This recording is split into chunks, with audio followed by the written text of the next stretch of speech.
didn't have to knock me out, but I'm still holding the throne. You never know till it's over.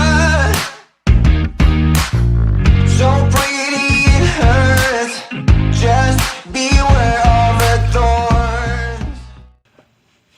Hello YouTube. Excuse me.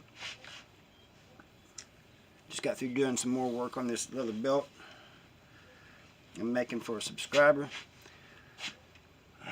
Some of you know him. But anyway, I want to talk about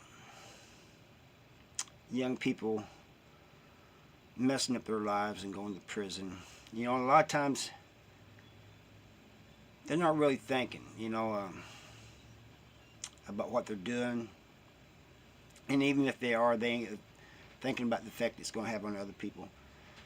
And I ain't talking about little dumb things that all teenagers do. I'm talking about the ones that are doing things that will get them sent to prison.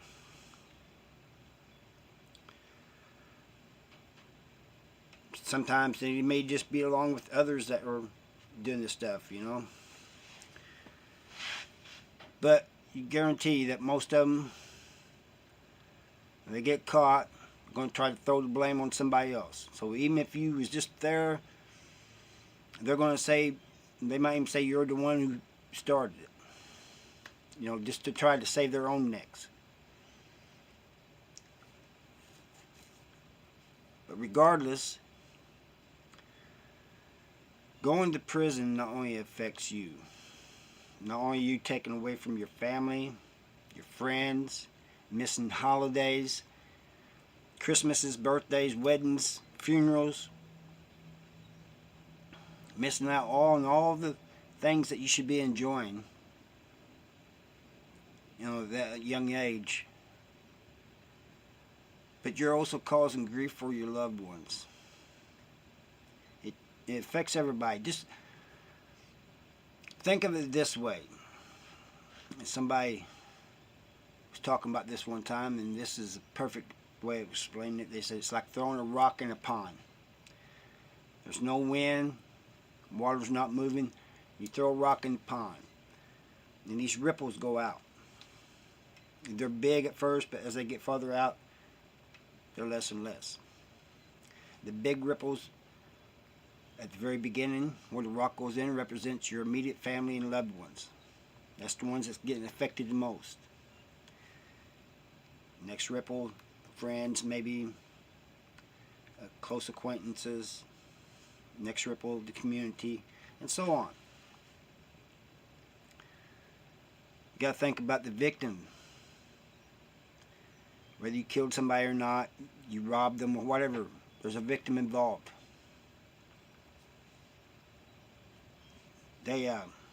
And they have families too. They have loved ones. And people usually don't think about that. I had 29 years to think about that. I've heard stories. I've seen so many young people come in and tell me that they was just doing something stupid with some friends and got caught up in whatever it was they was doing. And they wasn't thinking about getting caught. They wasn't thinking about going to prison. One of them even said he even thought that even if he did go to jail or prison, that his dad would get him out.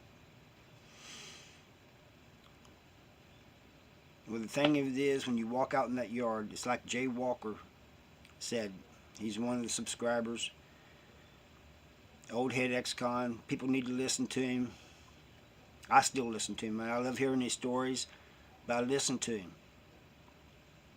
He said, when you walk out in that yard, your mama and daddy and your lawyer is not with you. You're on your own, unless you happen to have friends or somebody in there.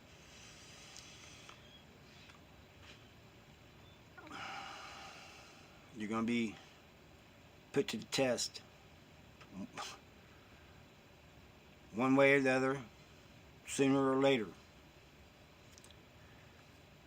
If they think they can take something from you, they'll take it if you ain't going to do anything about it. And what are you going to do? You're going to tell on them? it's just going to make things worse for you. I feel sorry for those who came in and didn't have the courage to fight or stand up to people. They always they went to check in, or they told this or that, you know. But you go to PC, like in Missouri, some prisons don't have PCs. The ones that do, they usually don't keep you there. They ship you to another prison. And people are going to find out about what you did. Trust me. I can go in any prison, just about any prison in Missouri, and somebody there is going to know me because I've been down so long. You know, I did 29 years, so I got to know people. So people get transferred here and there all the time. That dude's friend may get transferred to where, you know, you can't run. In prison, you cannot run. This is it. You gonna stay in the hole your whole bid? But anyway, back to the families. Your family. It's gonna cost them money. If they support you, it's gonna cost them money for a lawyer. Money if you go to prison. Money to come and see you. Maybe money. You know, it's gonna cost them money if they put money on your accounts. Except phone calls. All this. It's going to cost money, not to mention the emotional cost. I saw my parents age 10 years in 1 year. 1 year's time. I mean, it's just like they aged overnight. And part of it was because they didn't believe me, and the reason I was there is because they didn't believe me, and I had to take matters in my own hand. But still, I saw them age.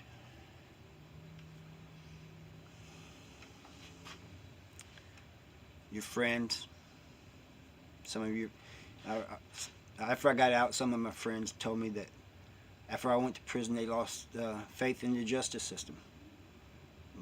I know I did. I mean, I don't have faith in it, but it really messed them up that I went to prison, you know. And it doesn't matter whether it was what it was for, it affected them, you know. My brother, he was just devastated, you know, because if you see photos of us, it's always him and I together. But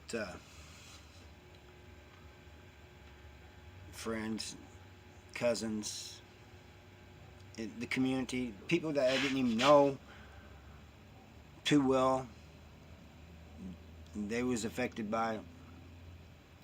And then you got to take an effect that whoever you committed the crime against or whatever you did, there's always a victim. Robbing the store, even if you break in somewhere and there's nobody there, there's always a victim. And it's not only affecting him or the victim, but is affecting that person's loved ones. And it just goes on and on. So I want you guys, you young people, to think before you make rash decisions that may end you up in jail. There's plenty of people that's always commenting on my channel that have either been in prison or they have loved ones in prisons now. Listen to them. Say something to them. I'm sure they'll be more than willing to tell you. But when you get to prison, it's a whole different ball game. You know, ever since I got out, like I remember this one young guy saying, "You was in prison. That's so cool." There's nothing cool about it. I mean, I almost got mad, and I explained to him,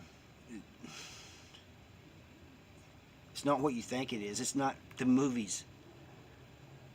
It's, you know, it's nothing to be glamorized or glorified. It's nothing to brag about.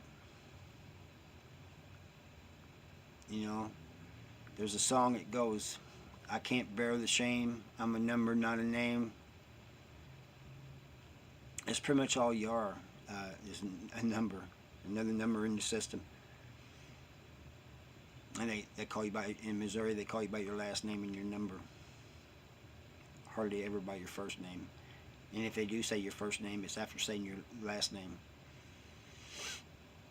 But it's usually just your last name and your number. You're told what to do, when to do it. You know, you can only do certain things at certain times. Everybody thinks it's all about everybody running to the weight pile and working out. It's not always like that. Like in Missouri, at least in the higher level prisons, you gotta do 90 days in food service. And you may be getting up at 3 o'clock in the morning to do that. You have to have a job. It's mandatory you have to have a job. You gonna refuse the job, they'll put you in the hole for 10 days, you get out, they'll make you get another job. That's the way it is. You know, medical sucks. I mean, medical's not good at all. And most of them. Their cure-all is to give you some Motrin. You go up there for anything, give you some Motrin. I've seen people go up there complaining of chest pain. They give them Motrin. They go send them back to their cell, and they end up having a heart attack. Does that sound cool to you? Is that something to brag about? And of course, I ain't got into the violence and the fights and all that yet. You know, everybody knows about that. You know. So I just wanted to put this out there again. I know I've talked about it before, but I'll talk until I'm blue in the face. If it's going to help keep one person from going to prison, one young person, I'll just keep talking until somebody, you know, if it helps one person, then I've done something. And thank you for watching. See you next time.